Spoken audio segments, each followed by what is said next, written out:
This is where we hold them. This is where we fight.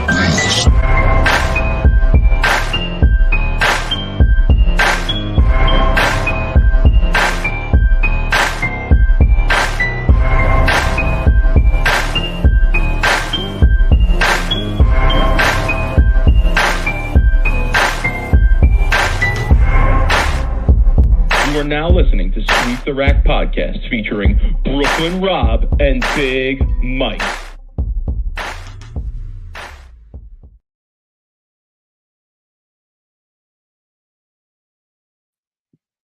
Rob, what's good, homie? Yo, man, it takes a lot of balls for Sweep Direct to compete against opening night NFL, but I was going to say, listen, to all our people, if you show up tonight and come spend this time with us tonight, I got all the love in the world for you, son. I'm not even joking. I got all the love in the world for all of you that have come here tonight to hang out with us. We're gonna make it a quick show. There ain't a lot to talk about in the bowling world anyway at the given time, but we're gonna make it a quick show, and we're gonna get to watching football because football's back and we want to watch football, Rob. that's it. Thursdays, finally Thursdays. Man. Yeah, I actually have a game on my monitor right here. I got my office. I got 2 monitors and a laptop, so I'm actually watching the game. So if anybody wants updates of what's going on and people aren't watching, I could do that. So This guy gets the show. Blake gets the show, okay? Just like the PBA competing with the NFL for viewers. You're right, Blake. We criticize them for that, and we do it ourselves. Charlie, thank you for noticing, bro. I appreciate that. Friend of the show, Charlie Tapp, PBA legend. Let me explain. It's Patch Pirate season. It's Patch Pirate season. So my good friend, my former college teammate, Dan Dunleavy, too small, he designed this shirt for him and a couple guys, or one guy from my college team who were going out to nationals, and he sent me the design. Our mascot was the peacock. You see the peacock, okay? All right, that was our logo. And he sent me a picture of the shirt, and I was like, yo, I got to have that shirt. So he was actually nice enough to get me one. He didn't even want me to pay for it, and I had it in the package until tonight, and I opened it up, and I'm like, you know what? It's Patch Pirate season, baby. It's the start of the league season. I'm gonna break it out tonight and wear it in my Patch Pirate peacock greatness. Okay? And you want to know what I noticed when I look at the back of the shirt? My freaking last name spelled wrong on the shirt. Too small. What are you doing? Come on. You got me a shirt with my name spelled wrong on the back, son. If you're listening to this, hit me up. We need to make this right, okay? oh man, I'm used to that. People trying to spell my last name. I have to write it out 3 times to make sure they spell it shit right. All right, Mike, what do you got for us? Any league review? I didn't think you had league, right? So you got some other stuff you want to go into? Well, I have league review because we took last week off, so my summer league wrapped up last Wednesday. And yeah, it was. I'm not gonna lie, it was a disappointing finish to the summer league for me. I was as high as I think 4th or 5th place at one point, and I think I ended up in 19th or something like that. I explained some of how I got to that point, but nonetheless, I was in the last 2 or 3 weeks. I was never able to bowl well enough to recoup from the drop in the standings that I took. And yeah, I'll be honest, I'm a little bit disappointed in myself. I'm a little bit disappointed in my performance.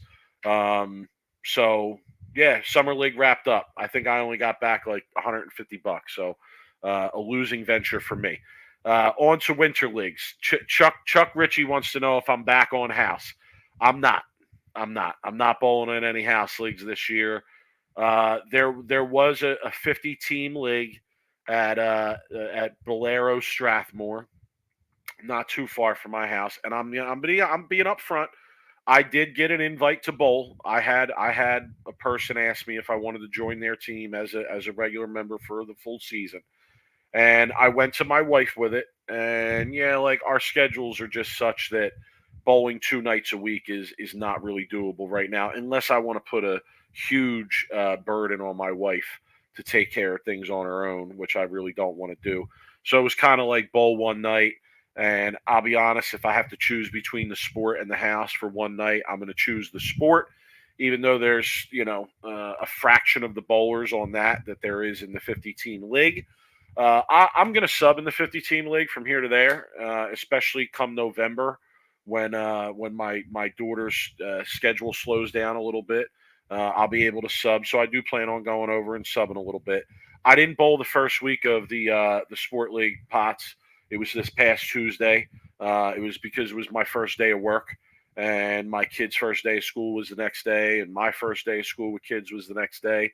And yeah, I just I didn't want to be out late. I wanted to be well rested and well prepared for that next morning. So I skipped this week.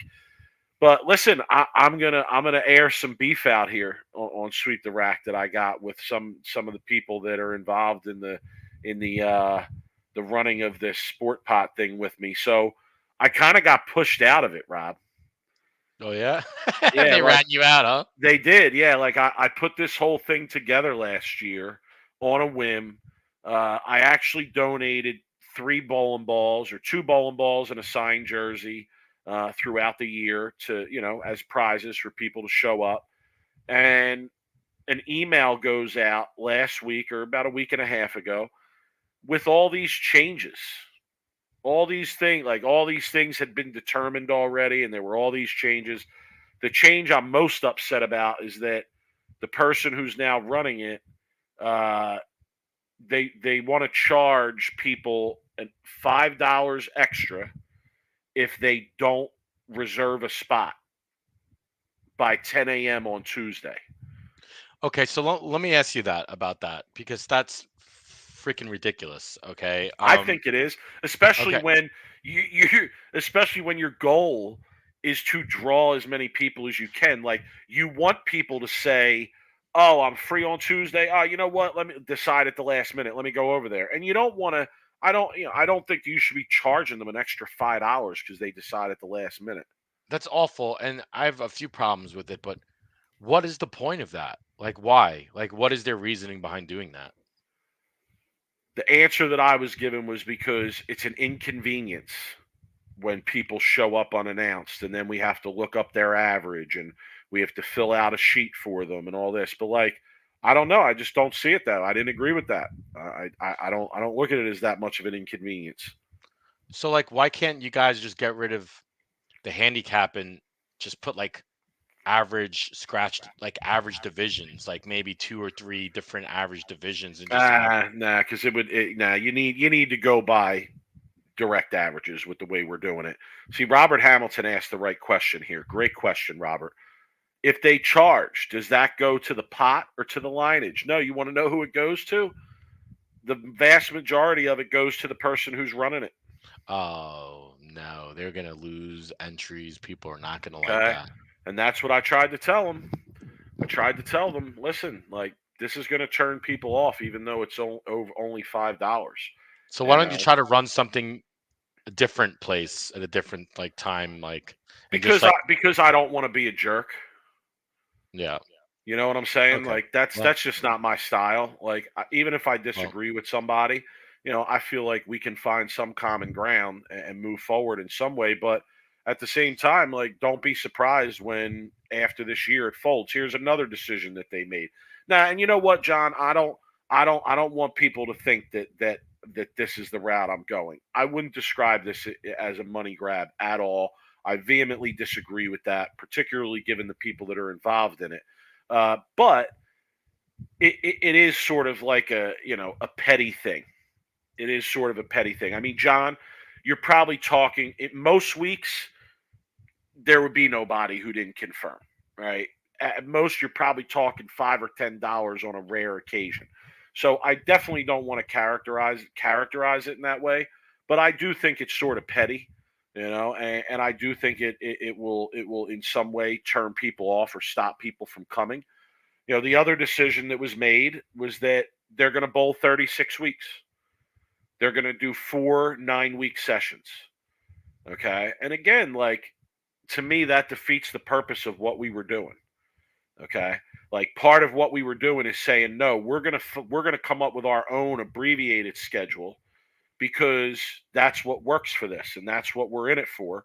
And by going from 3 9-week sessions to 4 9-week sessions, what you're doing is you're giving people 9 more weeks to bowl where they're not going to show up 9 other weeks in other sessions. Okay. So I don't know, man. I just don't get it. I don't know. They completely gutted the part of the league that made it more appealing to at least me. You know what Yeah, I I mean? hear you. Like I mean, you still have the option of like, hey, you show up whenever you want, but I just vehemently disagree with doing 36 weeks. They started the first week of league. Last year we didn't start it until October. Like we went all of September without bowling it. And honestly, I kind of like that. Because people were starting their other leagues and bowling their other leagues, and people don't want to come out an extra night, and so you start it in October when they're already in their routine and whatnot. But yeah, I'm not gonna lie to you, man. I'm somewhat bothered by this. I am. I didn't really know if I should come on the podcast tonight and really put it out there and mention it, but listen, it bothers me a little bit because, like I said, I made great efforts to get this thing off the ground and put Right. some thought into how to make it work. And at the end of the experience, it was mostly positive feedback from people. Sure. There was certainly nobody who came to me and said, we need to charge $5 extra for people who don't tell us they're coming. So yeah, like I felt like no, the changes we need to make are what patterns we're using. Maybe we should switch patterns after every 9 week session or whatever. So yeah, I'm disappointed. I'm disappointed. But listen, Yeah. I'm gonna show up next week. And I think that like I said, I'm the type person where even if we have some disagreement, I feel like we can find some common ground. So, Oh, so you're still gonna um, bowl? oh yeah, I'm gonna You bowl it. still bowl? Yeah, I'm gonna bowl it. 36. You're committing to the 36 weeks, huh? No, you don't have to show up. You don't have to show up if Oh, you don't want to. It's just the oh. point of having those extra 9 sessions is that you're now giving people more weeks to bowl that they're not going to come other weeks to the other sessions you're running. But is that pleasing Bolero? It is. Yeah, I think I Okay. think that's I think that's what's behind this. So the Yeah. decision wasn't because the group of people like you who started it was just like, oh well, um, I don't want to. Sorry, I had a Moss St. Brown for first touchdown for 50, so that Yeah, was you hit it. yeah, hit it. That was Okay. All awesome. right. Plus 1200. I just saw it. I was just like, let's go. I just got excited. Um, but Bolero, it wasn't like they came up with it. It was like they're trying to please Bolero to keep at least the house, keep the league running, right? I mean, you would assume that. Yeah, I would. So Mm, Bolero. We're gonna talk a little bit about Bolero tonight, and some of the shenanigans that they're up to, especially with opening night of or opening week in opening month of like leagues everywhere. Because there's been some shenanigans going on across the country, and I had some people messaging me about it, and it's very interesting that Bolero still just like doesn't get it essentially when it comes to like league bowling and competitive bowling. But that'll be punted for a little bit later in the show. Um, all all right, right, Mike. Rob. It's patch pirate season, baby. Arr, It's patch pirate season. You guys know what it is. You know what the deal is. It's the man, start of the league season. It's it is. September. Everybody's getting their leagues rolled out. Everybody's breaking out the new equipment, new shirts, new balls, ball reviews all over the place, ball releases all over the place. 300 game and 800 game videos are back. I mean, it's patch pirate season, baby. Even Alex Hoskins from Storm sent out an interesting tweet the other day, something about like, yeah, I see the flood of 300 and 800 videos out there or whatever. And I retweeted and said, yo, baby, it's Patch Pirate season. So just, again, want to wish happy Patch Pirate season to all the Patch Pirates out there. I know you guys are big fans of the show. And just want to say, have a great league season. May the bowling gods rain honor scores down upon you. Okay. If you have 8,300s going into the season, I hope you got 110 when the season's done. Okay. May the bowling gods wall your lanes up. Oh, just perfectly. May you always trip the 4. Okay. May you Uh, always miss right by 2 arrows to the right or left and still hit the pocket and strike. So in honor of the start of the league season and in honor of the Patch Pirate season, Rob and I wanted to take you guys back tonight a little bit because we knew it was probably going to be a lot of our old school fans hanging out with us tonight. So we wanted to take it back. We wanted to do a flat 10 list. All right, this is a skit we're pulling out of the closet.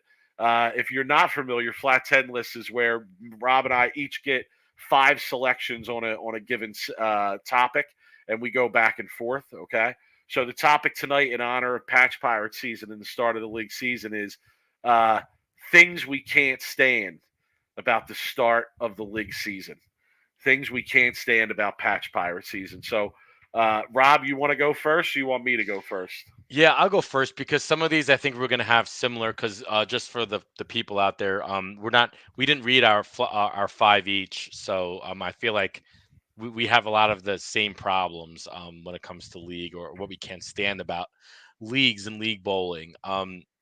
My first thing that I hate about league bowling, and this has been a very well known fact, is the The fact start that of the league season, not just league bowling, the but the start of the start of league the league season. season, right? Because Um, there's certain specific things to the start of the league season that have a yeah. certain shine to them. It is, and for me is the marketing, the social media marketing campaign of the bowling ball companies. This is the start of they know league bowlers are coming back, and this is probably a prime time for them to sell new bowling balls, and rightfully so, right? A lot of bowlers are going to buy new bowling balls before the league starts. Um, but some of their media campaigns are just, I mean, like I would say more annoying than anything, but I recently saw a Hammer post that I shared it on our Facebook social media post of Hammer talking about how don't forget to pick up your purple urethane on the start of league season. And I'm just like, oh man, don't tell the bowlers, don't campaign for them to use urethane on a house shot. Like, man, I'm telling you, like, look, I'm fine with you guys promoting a new release, right? Whatever it is. But dude, do we? I think it should be illegal to promote urethane bowling balls on house shot leagues, right? Yeah. So patch pirate season's here. I kind That's of one of the understood things you that, hate. but Okay, I'm gonna go off of that. I'm gonna branch off of that because I have a similar idea, not okay. exactly the same. But one of the things I hate about the start of the league season, Patch Pirate season, is everybody with their new balls thinking thinking that this new ball they got is the answer to everything. Okay, everybody's running around. So, oh, why? I drilled up the Ghost Widow. Oh, I drilled up the Ruby Eye Red IQ. Oh, I drilled up this one. I drilled up that one. And listen, the shot making matters more than anything. I think even in that instance, but that's definitely one of the things I can't stand is everybody running around with their new bowling balls, claiming how this is the next greatest ball that's going to bring them bowling glory. All Well, right, so this is to my second one, right? Because this is piggybacking off of that for my second flat 10, right? Bowlers who put social media posts up that they're oh going, well, listen, oh because social media is probably my top 20 reasons I could post about shit that's more annoying. Um, One of my biggest annoyances is that you get a post that says, I finished my league in my winter of last year at like I finished my average, and I've seen this a few times. It's like, oh, I finished at 185. I drilled a couple new balls last week. My goal this year is to average 205 to 210. And then my question to them would be, and I've asked this, is, well, how much practice and how much lessons and how much did you do during the summer, right? Like, what did you try to do to improve that you're going to get better by your 20 to 25 pins? And most of their answers is, well, no, I took the summer off, or I didn't bowl during the summer, or I maybe, bowled a league once a week, or so how the hell are you going to improve 20 to 25 pins if you didn't get any lessons, if you didn't improve your game? Oh, so what are you just entitled that you buy a couple new bowling balls that you're gonna be 20 pins better than the season before? Like, I don't think people understand like how it works. Like you have to work at it. You have to practice. Like that's one of my biggest pet peeves is people think instantly they're going to improve 20 pins from the next year, because but of they the didn't do ball. anything to get better. Yeah, just Because by of the drilling the ball, ball. yeah, Hmm. no doubt. All right, my next one. So we're two. That was three for you.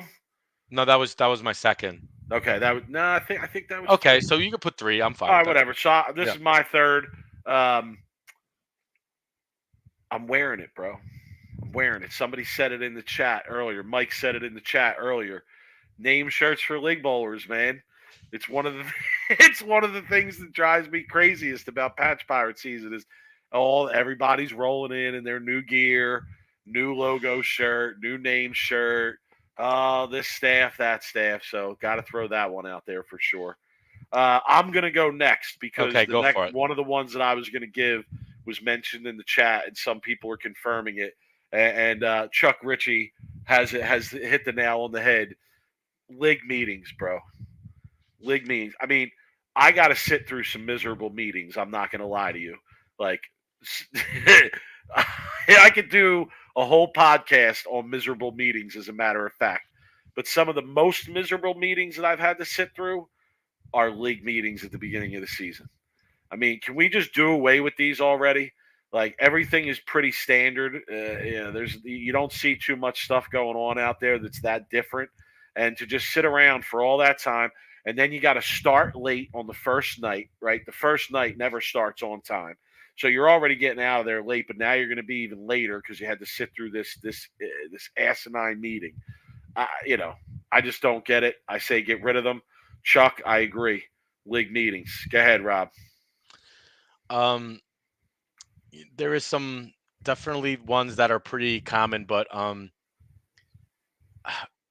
like everybody, if there is a slight change in the league from previous years, let alone if it's a condition, slight house different change, um, the raise and increase maybe in like a little bit in the lineage, something changes in the league, everybody complains. It's like the biggest deal, especially if the shot changes, right? Maybe they put out a little bit of a different shot. Now I'm not saying a harder shot, but something different, right? And you see that all the time in year to year where, sometimes the bone centers they just do something different, right? Not on purpose. Maybe something happened, whatever. But league bowlers, man, especially the first week or two, they love to complain and they love to dump. And I'm going to throw that in. Sandbagging is my other biggest annoyance of the start of the league season, because you'll see these people that are they'll average 190 to first 21 games. And all of a sudden they're shooting 230 by week like 5 or 6, and or I'm sorry, 21 games just 7 weeks. You know what I mean? All of a sudden mid-season they're averaging 220 when they're averaging 190 the first 7 or 8 weeks. So yeah, I'm gonna put those two together: league bowling, complaining, and sandbagging. All right, I'm going in the opposite direction with the averages. One of the Okay. things I can't stand about the restart up of the league season and Patch Pirate season is all the honor score posts we got to see again. They're already starting up. All the posts you got to see about, through 3 weeks, I'm 276. Gonna hopefully I keep this up. So yeah, that's I see those, I laugh. I would like to give all those worst of the week. All right, you got a last one, Rob? Yeah, I mean it's more just anything social media at this point. But mostly, um, I'm not looking forward to like the league weekly recaps on social media. Um, just in general, like all the bullshit, right? Like, oh well, this week in league I bowled 672, and you know I I all kinds of stuff. I The kind of like what analysis. we The do. analysis. Yeah, kind of like what we do for league review when we start the show, but they're bowling on um, like they're like kind of like they just like break down their whole like league, like their whole night, like in general. But a house shot and I don't know. Look, like social media in general. Let's just put that in a big like group for me when it comes to Okay. leagues, like Here's everything like mine. that. I'm going off the beaten path a little bit here, but I hope there's some people out there that agree with me. One of the things I hate most about league season, the start of league season, is that it means that from time to time I'm going to show up at the bowling center hungry. And when I show up at the bowling center hungry, it means that I'm almost forced to eat bowling alley snack bar food. Now, let me say this, okay? Perhaps some of you will agree with me, but there was a time. There was a time in the bowling community, and perhaps I'm going down too obvious a road here for my physical state. But there was a time in the bowling community when the bowling alley snack bar was a quality place to eat. Does anybody feel me on that? Man, Brooklyn Does had some good ones anybody too. feel me on that? Rob, give me the rundown. What'd you have in Brooklyn Bowling Alley snack bar wise? Dude, Maple Lanes had the most amazing bowling alley food. I mean, they'd have daily specials, chicken parm. But if you just wanted a Chick-fil-A with French fries or a burger with fries, man, we had Mickey Cleaver. She was the best. She would, hairnet, all of it, right? Like just making unbelievable food.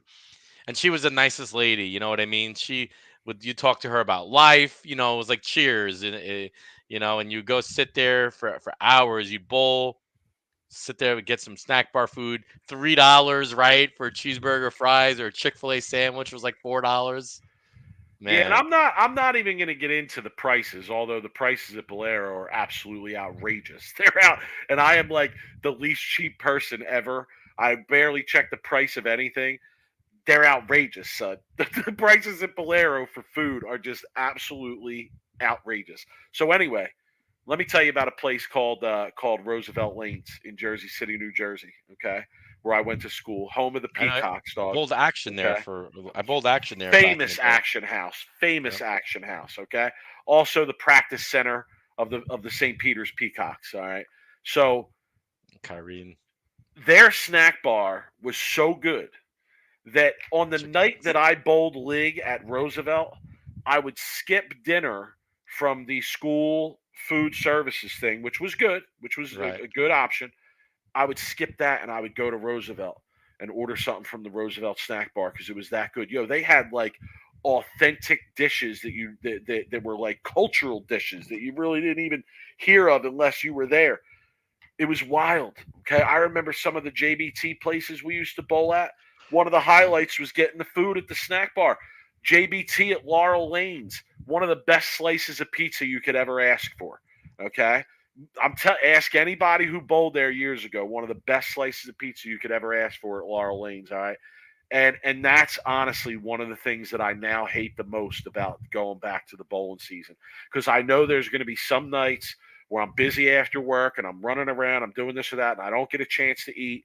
And I go to the bowling alley and I got two choices: either starve the whole night and go to bed starving hungry when I get home, or eat something at the bowling alley. And those are really my only two choices. And like the quality of bowling alley snack bar food has just gone in the tank, son. It's You gone in know, the tank. Like I I, don't, I I don't can't even name a bowling alley snack bar at this point. I mean, I might say Majestic Lanes has a couple decent options, but like you go to most of these Bolero centers and it's all like jazzed up, expensive food that doesn't really live up to the hype. yeah, the food's not bad, but for the price they sell it for is not like, you know what I mean? Like the price they sell it for, like their chicken fingers, in Boleros actually they're pretty good, I think. Like their boneless wings they have, but they sell it for so I mean it's so I expensive. know, Like and like boneless wings, fries, and a drink is probably going to cost you 18 20 or something nineteen dollars. dollars. I know, which is And crazy. But it's not even like it's a giant, like if it was a giant plate where there were 8 or 10 chicken fingers on there and a huge order of fries, I'd be like, all right, I mean, I don't mind right. paying that. But it's really the type of meal where when you're done eating it, you're like, all right, that was a nice snack. Like, where's the rest of my meal? Yeah. Anyway, yeah. So missed the old bowl and I food. I mean, I'm getting This hungry is this thinking is about such a some. great point. This Mike, we're vibing tonight, Mike. This is such a Yeah. great point. Older centers, a lot of them were basically they had diners inside. Good Yep. food. That Mike, that is such a great point, and you just don't see that anymore. They have a few centers here in Arizona that have diners in the bowling center. I believe Okay. Lakeview is one of them. Yeah, Carolier's Diner. Jeff, I can't believe I left that out. Oh man, Yep, Carolier's snack bar was banging back in the day. They had I a know. they So had a good. buffalo cheeseburger that was one of the best burgers I ever had in my life. Okay. Carolier had good food. Yeah, and Carolier then had excellent food, man. Huge menu, like excellent food. Jeff, you're so right about that. yeah. Anyway, all right, Mike. I think we're done about our biggest league annoyances. No doubt. I'm glad I vibe with everybody on that food topic. That was Yeah, yeah, I yeah. thought I was gonna strike out there, and I feel like I hit a double. No, it's good, man. Everyone's loves the bowling alley food, especially if you grew up in the '90s bowling, All in right, the '80s and let's '90s. talk. I got Lions +4. So let's talk. Let's Tie game, let's tie game. let's quick do some. Who scored for the Chiefs? I Anybody don't know? know. Number 4, whoever that was, I don't even Okay. know. Uh, let's do some actual bowling talk, man. Let's do some Yeah, actual bowling talk. PBA 50 Tournament of Champions. they're done, right? That was the finale of the That season. was the finale of the season. John Janowitz, bro, You knew he was gonna runs have a the good year, but ladder. Runs the ladder. you knew he was gonna have a good year, but did anyone think he was gonna have that good of a year? I mean, he could have been Player of the Year and Rookie of the Year. Really? Well, I You don't know, know, he was. man. I mean, Troy Lint. Yeah, I feel like Well, he Troy could Lint have. kind of. I'm not saying he He should could have. have. I'm He saying he could have could have. for the opportunities he had. You're right. I agree. But Troy Lint really put his stamp on that shit. Like he had an outrageously good season. And listen, I think he is the story of the PBA 50 season to me. I think Troy Lint is the story of the season. You know, a guy who was a grinder, a tournament bowler in the Northeast for years and years. Never went out on tour to my knowledge. If he did, you know, I don't think there was a lot of success there. Okay, So here's my but question, though, he Mike. goes Here's my out on the question. PBA 50, and man, what a year! Like what a Here's year! so What here's an my question. experience to Now, to compete with those guys at that level. How surreal that must be for well, him. listen to me. So here's my question, to you though. How many of those titles and how many of those tournaments all year did he throw a purple hammer? Okay, all right, it's a fair question. Now, my question now, and you know why I'm bringing up that question, right? Because guess what happens in 2024? There's been no more purple hammer. There's no more ball of urethane balls Oh, that are in the 73 hardness. you're making a lot of assumptions there, bro. But I'm just saying though, like I'm asking a legit question though. How many of those titles and tournaments did he bowl where he was using a purple hammer? I don't know. The ones I watched, I know he was using quite a bit, right? So I don't I'd know, be but like, I interested to honestly though, see I how it feel affects like him. I feel like it's nitpicking. I do. I almost feel like it's unfair, and I'm going to explain to you why. Because Okay. couldn't I say the same thing about Walter Ray, and say, well, how many times did Walter Ray win with a you know that crush No, R no, no, no. going But up the I'm not gutter? taking credit away from his year. I'm not taking credit away from his year he had because he had an unbelievable year and he deserved it. You're He's just a saying, great bowler. will he be able to sustain it? Correct. Yes. Well, we're asking that about But it's a every fair player who question. throws urethane right now, right? I know, but it's a fair question because So he was player yeah, of the year. He was player of the year, Mike. yeah, but So if that's a right now that's a rhetorical question it in the is, sense of even asking it, because you really everybody's going to be looking he at did that throw it going in both forward. titles. So Chuck, good to see you in the chat, my man. But it's going to be an interesting conversation because I wanted to bring it up because it's going to be the same thing as PBA 50 as well as the regular PBA, where Right. that ban of the purple hammer is going to be affecting a lot of Well, listen, everything that's going on in the PBA. if the new urethane don't work like the old urethane, then good for Troy Lint. At least he took advantage of it while Hell he had yeah, it, you and he know. And deserved it, and he bowled great. that's what, especially being a lefty, you know, like that's what Mhm. bowling is about. When you got it, you better take advantage of it, man, because you know Right. you don't get endless opportunities to go out and win, right? So no matter who you are, when you get that opportunity and you have that kind of look, you better capitalize on it. And to his credit, when he had it, he made the most of it. He This is did. this is a great point that and honestly, I wasn't even really aware of this until Chuck put it in the chat. But John Janowitz skipped 3 events and still had the season that he had. So if he shows up to all the events, it definitely could have changed the outcome of things. I didn't even know this about JJ, but I saw his post on social media where he actually like works like at a company, like a corporate, like I work at a company, and they had a big cake for him when he came back, and they had like a picture of him, and I just think that's incredible that he's working full time like in corporate America. I mean, I know like which is I don't know exactly what he does, but I know I saw him like he back in the office. He's like, nicest guy, JJ. I mean, he's a great dude. I'm happy how great of a year he had because you have to really know him to Yeah, understand doesn't he works? how He nice works he at is. Kegel. He does, but he walked in corporate America and he was like, waving and he like got a picture and a cake and stuff. But how cool is it for like Chris and Kegel and Shorttrand to like give him the time off, right? To like bowl and like because to me that's having a huge advantage as a bowler. I would love it if my company came to me and if I asked them to take off like 3 months to maybe bowl, right, and they would be able to give it to me and I could walk back in and I don't think a lot of people have that advantage to do that, especially working at Kegel and having the ability to probably bowl on a lot of the shots they put out and whatnot. So, he's in a perfect situation. The PBA 50 is in trouble for a really long time with JJ on tour. They're in trouble until they start seeing a lot of the guys start turning 50 that are are around our age, which is a long way from like 7 or 8 years, and the Rashes and the Bills and those guys are on 50. But the PBA 50 is in trouble with JJ being on tour. If he's gonna bowl every year, um, he's super like impressive and how like for someone who didn't bowl on the national tour, just to go out and just beat these guys who bowl full time all the time. You know what Yeah, I mean? shot maker for sure. Yeah. So okay, PBA 50's done. I think they had a great year. I enjoyed it this year. I would really like to see Pete Weber start like taking over next year. I think he's so great for the tour, to be honest with you.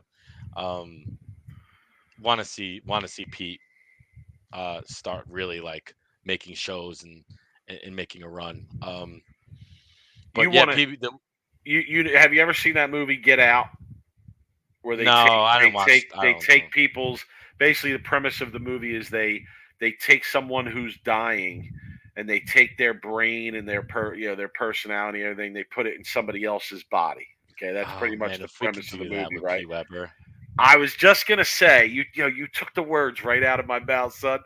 That's what I feel like. That's what you want to do with Pete Weber. You I want to do, take Pete Weber, his brain, his and put him game, his personality, put him in and and, Simo's body. and put him in somebody else's body that's like 20 years old, so that give me we could just have infinite Pete Weber. give me Pete Weber's brain and Simo's talented physical ability as a bowler, and watch the PBA thrive for another 25 years, Mike. Honestly, Yeah, but listen, here's the reality, Rob. The reality is that the most popular bowler is I also can't with one of the Doyle. oldest bowlers. Okay, and we as a bowling, we as a bowling community have to, we got to find, the players have to find somebody who's going to be the next Pete Weber. And I'm not saying they have to be like him, but in terms of providing that level of entertainment where it brings a lot of attention and a lot of eyes to bowling. If you didn't know why we were cracking up while we were giving that little piece there, it's because Doyle Irons in the chat says JJ's year was dynamite. But you Okay, got to say it, Doyle. dynamite. Yeah, but I feel like you're dating yourself a little bit there, Doyle, with that reference. We're That's going amazing back with reference. that one. All right, and then the women. Women, We talked a little bit about Jordan Richard winning Player of the Year. player of the year, man, player of the year. Good for her. Congrats. Probably the best female bowler on the planet right now. I think I would say. Yeah, Based off of this last PWBA season anyway. and then who was Rookie of the Year? Was it Hope? No, Grammarly. Yeah, Hope Grammarly was Rookie of the Year. Yep. Yeah, and she's got a lot of talent. And we'll see You her were a little hating bit. on her before, son.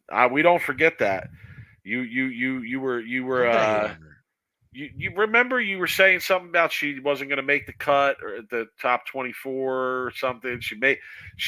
I forget what it was, but No, there was a period where you were throwing some shade her way, and some no. people were checking you. Lucas Wiseman was checking you. When Lucas Wiseman hears this No, piece, hit us up and let us know I how have a Rob was short throwing term shade. I have a short term memory. Flanagan I too. don't. Flanagan was involved in that as well. He was No, involved in you no. I throwing never threw shade at shade. her. Yes, Never you did. did, son. Yes, you No, did. I threw Now shade at she's the rookie of the year. What do you have I to say? I threw shade at Bergeet because I didn't like the way she threw the ball. I thought Bergeet was kind of like hacky the way she like you know Oh man. follow through whatever. Yeah, the women too. The women had such a good tour. I'd like to see the women come into some more appealing areas. I feel like the tour seems to like focus on like a lot of like just areas that Out of the way places. correct. Yeah, I'd like to Yeah. see them come into my area Go more in mainstream. Phoenix. Yeah. Yeah, like it come down to maybe a stop in Vegas and a stop in New York, right, in the East Coast, maybe a Cavaliers stop, right? Mike in the chat asking Shannon O'Keefe withdrew when she was in the top 10, didn't bowl again. Any news? Mike, I don't know what you had heard or did not hear, but there was some talk that she was actually like experiencing a case of the yips and like Oh, wasn't able to complete her approach. like Is Barry. Do you remember is Barry Escher had that problem? Do you remember we Yeah, talked to or him about that in our interview? Chuck Noblock. Remember when Chuck Noblock couldn't throw over to first?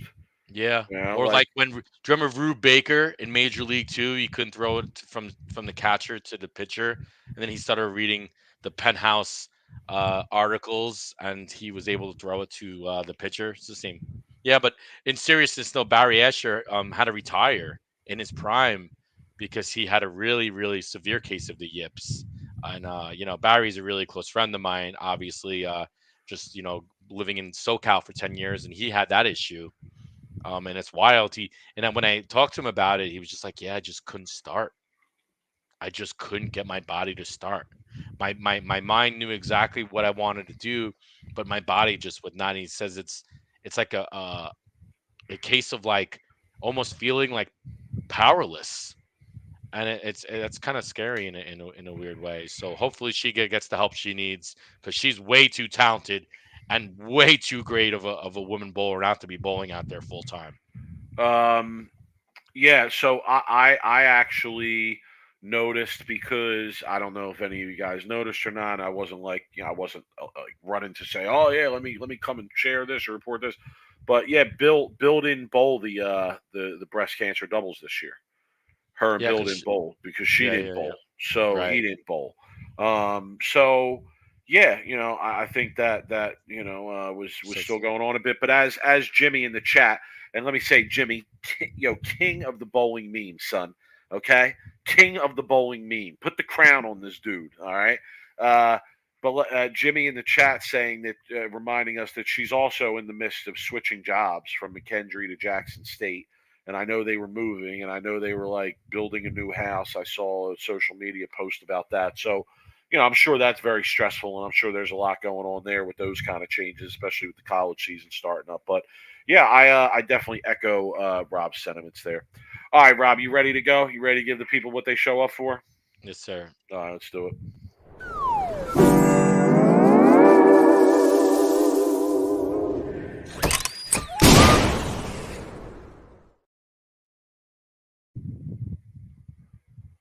Go ahead. You can go first. All right. So I had a interesting message sent to me today, and this was the message. Uh, Bolero is such a joke, and I'm like, oh, catches my attention. I'm like, well, what happened? What they do this time? I need a good worst of the week. And this gentleman writes, well, they booked a party on league night that was a full league, and told the two teams that they would need to make up in a post bowl instead of kicking the party off and rescheduling them. So what I find out just with more communication with my friend and source is that they actually did this at a few different places across, I believe, I don't know if it was in my area, if it was in the country, because the bowling world is real small, Mike. But I guess there's a certain thing with Bolero where if they, I don't know if they're doing it mistakenly or if they're doing it on purpose, but they're overbooking league nights with birthday parties and then having the league post bowl when they show up. Now, could you imagine, look, like we give league bowlers a lot of shit, right? We do. Um, but yeah, exactly. Jimmy in the chat says nothing gets me more stoked than hearing some Bolero slander. 100%. Um, why that is, Jimmy, not to go on a tangent here, because if I knew Bolero, Oh, Jimmy. Oh, you're setting them off now, son. Go ahead, Rob. Get on if your soapbox. if I knew that Bolero had the competitive bowler and the league bowlers had their if they had us in good standing and they really appreciated us and they really wanted to do good by us, then I would give them the benefit of the doubt. But as soon as Bolero and the PBA in that agreement went down, and then you could look up YouTube videos of the CEO of Bolero talking down about competitive bowling, and we actually wanted to ask Bolero when we actually wanted to ask Coley about this when we were talking to Mike. Am I wrong about this? When we were talking about remember when we asked Coley to come on the show, and then her assistant reached out, or her minion, and her minion was like, "Oh well, can you give me the questions that you were going to ask?" And one of the questions was, I believe it was what, Mike? Who was it? Was it Tom Shannon? I don't want to get it. Yeah. And we were going to ask about his comments about league bowling and competitive bowling, about how like that wasn't really important to him, if he still thought and felt that way. And that, I think, was one of the major reasons why she denied our interview and Bolero denied our interview. Um, Now, if I don't think they have really the competitive bowler, they don't have us like really close to their heart. They don't think that we're important. I even heard in a lot of other places that they're actually not even having leagues in the evening. It's just going to be complete open bowling and certain bowling centers where they. So look, when I hear that they're giving away birthday party lanes to league, they're telling these league bowlers to come back to post bowl. Now, the point I was going to make is, imagine being a league bowler and you waited all summer to bowl league, right? And we give them a lot of shit, but a lot of guys that go out there, a lot of ladies that go out there for just a good time to see friends, to have Yeah, a night out, right? Mama Mia hasn't seen her crew in like 10 weeks. She hasn't, and she needs to, get that 160 average so she could dominate the ABTs, on the weekend. But like, She needs that handicap bracket money. she needs that money, and they then tell her that, oh well, sorry, we gave up your lanes to a birthday party, and you're gonna have to go post bowl. Like, I mean, My that's just, question is, what birthday party's taking place at like 6 o'clock on a Tuesday? I don't know. It could be like an adult party. God only knows. Maybe a Okay. corporate All event. right. Who knows? All right. So Who maybe knows what not it a was? birthday party. Okay. Okay. I heard it was a birthday party, but I mean, it could have been anything, because I Yeah, but mean, I'm saying, whatever like, it that's is, so right? strange to have a birthday party on a weeknight. Like, I don't know. Whatever it is, Mike. Okay. All right. Good worst of the week, though. Yeah. Good So material. Good find. shouts, shouts to Shout to Bolero. the shout to the source on that one too. Yeah. All So send me right. from now on. Send me any Bolero shenanigans from your. You know what? I'm gonna put that out there to the people who are listening out there. If you're bowling league this year and you have Bolero shenanigans where they're giving away your tables, your chairs, your lanes, um, just shenanigans that Bolero is pulling on you, reach out to me, email the sweep the rack at Gmail, message me on Facebook. I don't care. Throw Twitter, Instagram. There's a million different ways you can get a hold of us. I want to hear all about your Bolero shenanigans. That's wonderful. All right. I have a worst of the About the week. tables.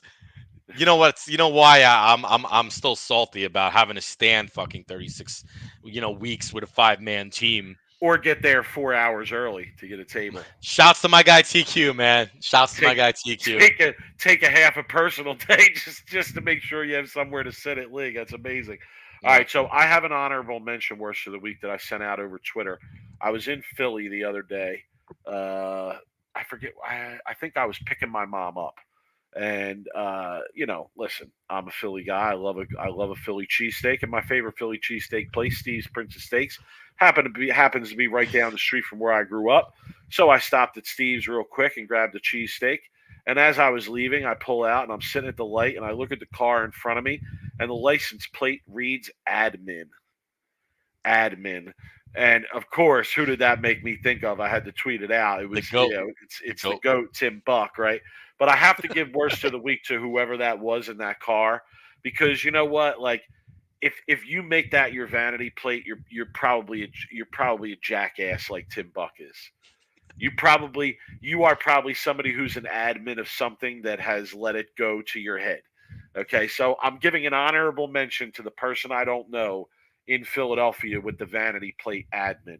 All right, but my real worst of the week from the bowling community here comes from the Motive Bowling page, the Motive Bowling Facebook group page. Gold. And gold. And James Poole, congratulations, James.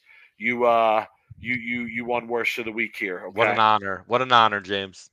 Now, I have to say, I got to give some context here.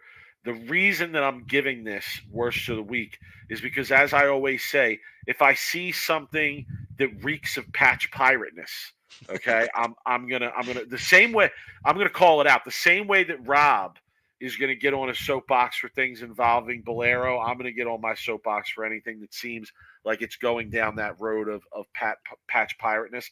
So here's what James Poole posted. He said, I got two creating the difference users to buy Motive Power Gel.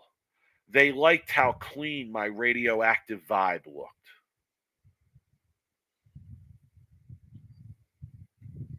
Now, number one, all right, let's break this post down. Yeah, why do you Number post one, on Motive page about a hammer ball? And because so it's Motive cleaner. creating the difference is Motive cleaner? No. He says he got two creating the difference users To switch to to Motive cleaner. switch to Motive ball cleaner. And he's coming on the Motive page to brag about this as if he has He pulled converted. people over to the Motive side.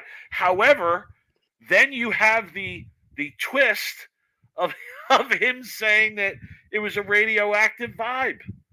So I don't know. Not only is it patch piratish, it's also confusing. So I give my worst of the week to James Poole from the Motive Bowling Facebook page. So I don't know. Like, is this where we're at with the patch pirateness? Like, if you like a company, you have to disparage the other company's products and try and get people to come over that company. And if you do, You brag about it. you then claim victory.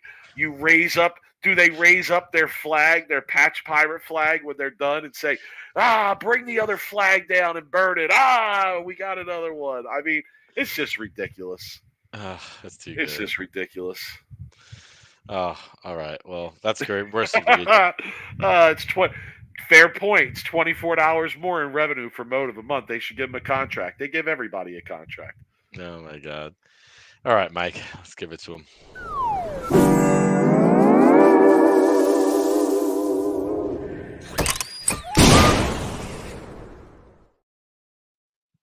I know one thing is true in life, okay? And that's if you get me and you together virtually or in a room and we begin bowling conversation, that bowling conversation is going to take at least 1 hour of time. And it's It's just the way it definitely, is. and the hour feels like we're not even here an hour, honestly. I know. It feels like I'm like, oh, we've been doing this for 30 minutes, and I look at the clock. I'm like, oh, 55. I'm like, Yeah. oh, looks like we're gonna be an We're hour going to again. wrap it up. Yeah, I know. All right, final thoughts. I want to go watch football. So, Mike, this has nothing to do with bowling, but I know you're gonna compare it to bowling. I am going to New York this weekend. I'm aware. I am gonna be attending the Monday Night Football game in New York. On And September 11th on September 11th, Aaron Rodgers' for the debut. Jets, Aaron Rodgers' debut. Buffalo Bills division Okay. game, right? Big rivalry, right? A lot of hype this year. And the reason why I bring this up is because if anybody was watching Hard Knocks this year, the Jets were highlighted, and everything on Jets world right now is very, very optimistic. It's good defense, good team. But there was a very, very, very interesting like I should say segment in Hard Knocks, and it had to do with Aaron Rodgers, Mike. And you brought this up because you wanted to talk about this. Um, he was playing a preseason game. It was the first one that he played. It was the last game, and they were New playing York against the Giants. Yep. Giants. And a giant who I've never heard of, rushes him and actually gives him kind of a little bit of a late like jab. And Mr. Aaron Rodgers didn't like that. And I call him Mr. Aaron Rodgers because if he was ever on this show, we would call him Mr. Aaron Rodgers because he's earned that name, right? And they were back and forth. If anybody didn't see this, it was like, show some respect. He's telling the Giants player, show some respect. And the Giants player is just like, why should I show you respect? And they're jabbing. Aaron Rodgers is like, you don't even know, you don't know who I am. And they're like, yeah, I don't know who you are. And he's like, you don't know who I am. He's like, I don't know who you are. And they're going jabbing. And it was a great segment. And everybody was laughing. So Mike. And then Rodgers came to the sideline. He told his teammates, I hit him with an uncomebackable response. I said, I don't even know who you are. Yeah. And I thought, yeah, that's pretty right. It is. So Mike, and I know you wanted to try to compare this a little bit with bowling, right? Do you think Where's that in bowling, son? Do you think that it could ever happen? That's what I want to say. That's what we need. Where's that type of interaction? Where's that little, little jab? You know what I'm saying? Do you know why that can happen? And you know me, I'm very, very promoter of all the little bit of a trash talking, and because the players that actually maybe might do it or can do it or maybe have done it before, they get shit on by the bowling world. Simonson, Rash, right, are two players instantly that have done some shit talking, right, in their time when they're on TV, and they're both get labeled as entitled. They get labeled as assholes. The bowling world just kind of snarls at them, right? Negatively to it. I agree. There is a lot of negativity to Sean Rash and Anthony Simonson when they start doing the interesting things that we want to see them do in a weird way, right? Where they're talking a little bit of kind of shit. Remember when Simon won? But then you see somebody like Aaron Rodgers do it, and the reaction to it is over the top and positive, right? People love it, and they stand behind him. Or if they don't like him, then they don't like it, or they have something to say about it. But listen, the reason I wanted to bring that up is because I saw the clip on Hard Knocks just like you did. And I thought, man, like that's the kind of back and forth we need a little bit in bowling, where there's that little jab here and there. I mean, it wasn't over the top. They weren't cursing and screaming, going ready to fight each other. Well, could you imagine?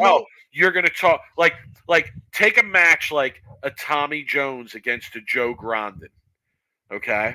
And Joe Grondin comes out and he gets hot early and he throws a couple strikes and he's very excitable, right? But a kind of unknown guy, right? And he's very excitable and he comes out and he slaps one out. He messengers it. He slaps one out. Like, I'd love to see somebody like Tommy Jones stand up and look at him like, bro, I don't even know who you are. Like, I'm Tommy Jones, son. We never get that in bowling. No. Yeah, and that's kind of what I was going to make a point. Could you imagine if, like, it was my first show? Mike, imagine if I bowled on TV. It was my first show, and who's my first opponent is one of the, like, all-time greats, right? Top 5. Pete Weber, Norm Duke, right? And here I am, like, showing them zero respect, right? And I'm just, throwing a strike, and I'm looking at Pete, and I'm like, who are you, dude? You're nobody. Could you imagine the just the awe and people's mouths would drop if I turned around and looked at Pete Weber and was like, "Dude, you're a nobody. Like, I'm gonna crush you this game.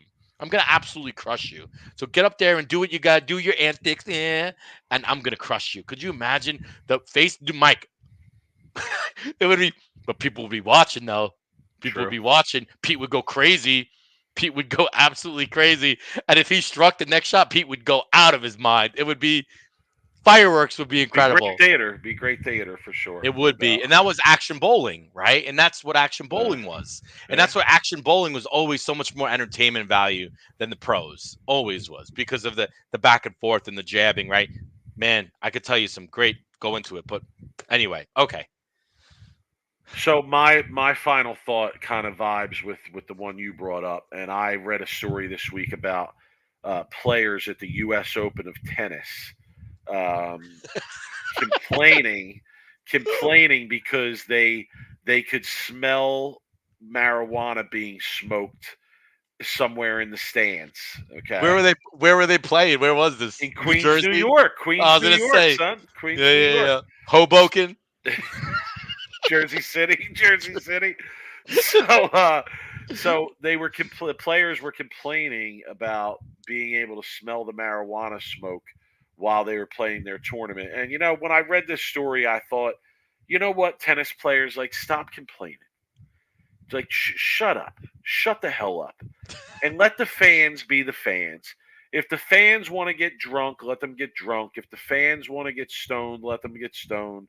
Okay, you know, the fans pay good money to come and see these events. All right, almost no matter what you're talking about, and the players should be happy that they have people there watching them out and trying to enjoy themselves and support whatever sport it happens to be. Not to mention you can't handle that. What do you think? Like, players in an NFL stadium are putting up with on a weekly basis. I mean, my goodness, like they have people throwing things at them at some points. So my point is this, and I want to apply this to bowling. I want to apply this to bowling for sure. Like, let the fans be the fans, yo. Look at what's going on in golf, Rob. Look at what's going on with golf with Live Golf, and they have a party hole at their events now where there's cheerleaders and there's beers flowing. And if somebody hits a hole in one, everybody throws their drinks in the air, and it's absolutely out of control, wild, and people can't get enough of it. So Yeah, it's like my waste message management. is, It's like waste yeah, management. my message is, let the fans be the fans, yo. Yep. And I mean that in bowling too. Let the fans be the fans. So I'm Well, gonna we'll leave see everybody the with that. fans. We'll see. We'll be seeing the fans being the fans with the league coming up here in Yeah, I agree. a I few agree. weeks. For sure. That's one of the reasons I thought about that when I read that article, because I was like, well, you're up in Bayside, you're definitely going to be Yep, smelling some dank while you're bowling. I can tell you that. I've it been up is. there myself. Before we close up, let me throw a shout out to the Agent Ong Open. Make sure that we let everybody know that they're still taking entries. There's going to be some big names bowling that tournament. Sean Rash is signed up. Pete Weber is signed up. Robert Smith is signed up. It's going to be a big action match after the Sweep the Rack Sweeper Thursday night. I believe that's October 19th. Yeah, $10,000 guaranteed. Money's guaranteed. So it's a great Sweep the tournament. rack sweeper. Sweep the Thursday rack night. sweeper. I'll be there. I'll be in Rob's gonna be in the attendance. building. I won't be bowling. I'll probably be more commentating. I'll But be you never know, in the Mike. comments. I'll be in the comments somewhere. You never know, Mike. You never know. The appetite to bowl to bowl. If the mood strikes you. The mood strikes me might come, but for now it's just gonna show up on the commentary a little bit. I think Thursday night I'll be in the booth, and then maybe I'll pop in on a Saturday or Sunday for qualifying or finals, and just to check it out, see what's going on. So yeah, I just wanted to throw that out. Check out the agentongopen.com and then email Carl at agentongopen to get some questions or if you want to enter. Yeah, also Lucky Larson Masters going on right now. Is it on Bowl TV, Nico, or no? I know Larson sent something out saying you could purchase a thing to watch it, but I didn't know if Bowl TV was actually covering it right now. But that's going on. Rob, before we leave, can I give everybody my NFL bet of the year? I made my Okay. NFL bet of the year today. Can I Can give I everybody guess? my bet of the year? Can I guess? You'll know it's an 8-way parlay.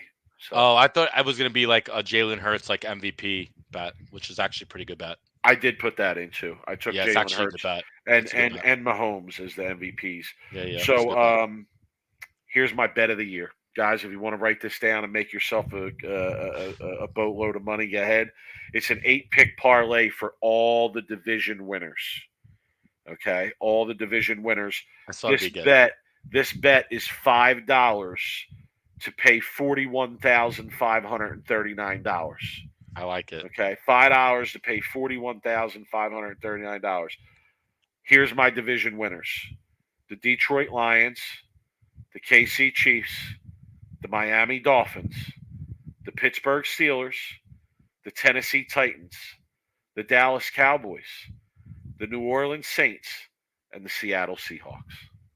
Wait, you picked the Cowboys to win the division over the Eagles? I did. Wow. I Talk did. about a ballsy bet from a diehard Eagles fan. On top of that, the Eagles are probably better than last year. Are you aware that it's been like over a decade since there's been a repeat winner in the NFC East? Oh, well, I mean, hey, look. Listen, I'm going. And the Dolphins over the Bills in the AFC East? I actually think the Bills are going to fall apart this year. I sense Trouble in bickering. paradise? I do. I sense bickering amongst the people on the team, and I think they might fall. Oh, you think Diggs? You think Diggs has started something out there?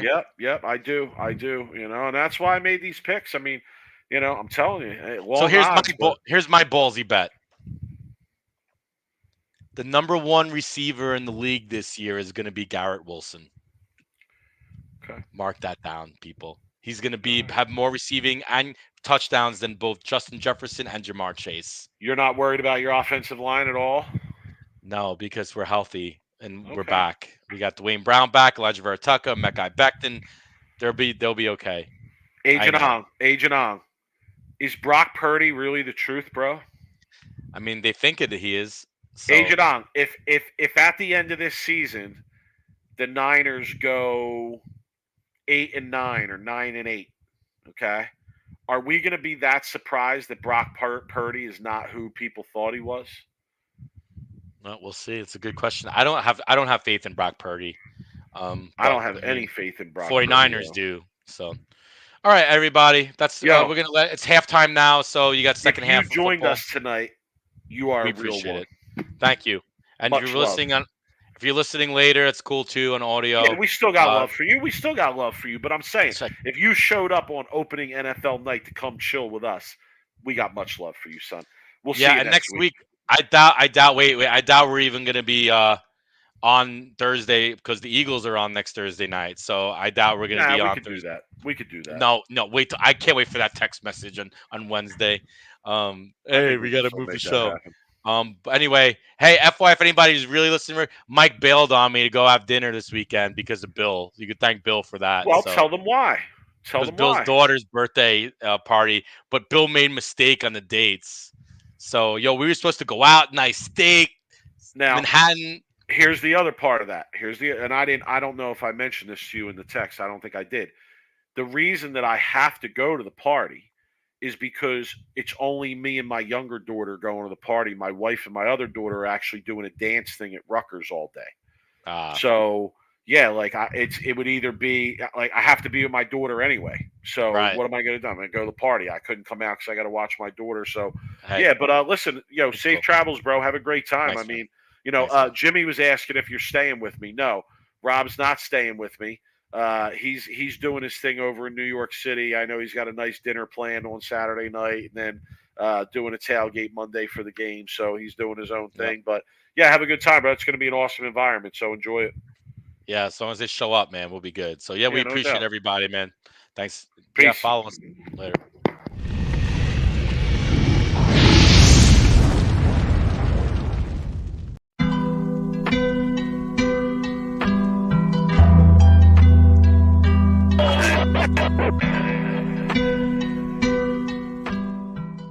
You are now listening to Sweep the Rack Podcast.